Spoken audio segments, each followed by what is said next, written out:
24 কোটি প্যাট কামিজ দিয়ে মুস্তাফিজ 2 কোটির অনেক ভালো। আরসিবির বিপক্ষে গতকাল 4 ওভার বোলিং করে 54 রানকে মুস্তাফিজুর রহমান 4 ওভার বোলিং করে 51 রানকে 1 উইকেট নিলেন এবং প্যাট কামিজ 4 ওভার বল করে 54 রানকে 0 উইকেট নিলেন। এটি কি খেলা দেখালেন প্যাট কামিজ। তাকে 24 কোটি টাকা দিয়ে কিনেও মুস্তাফিজুর রহমান মাত্র 2 কোটি টাকা দিয়ে কিনে এবারে আইপিএলে কিন্তু অনেক ভালো খেলছে। শেষ ওভারে যখন 17 রানের দরকার, মুস্তাফিজুর রহমান তখন কি করবে? যখন সবাই বাজে বোলিং বলছিল, মুস্তাফিজুর রহমানের বোলিংটি কিন্তু বাজে হয়নি। দর্শক, আপনাদের কি মতামত অবশ্যই কমেন্ট করুন। মুস্তাফিজুর রহমানের এই ওভারটি খারাপ হয়েছে, প্রতিটি ওভার কিন্তু খারাপ হয়নি।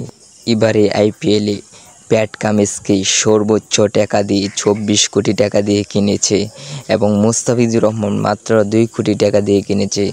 প্যাট কামিজ 24 কোটি টাকা দিয়ে কিনলেও মুস্তাফিজুর রহমান কিন্তু অনেক ভালো খেলছে 2 কোটি টাকা দিয়ে কিনেও।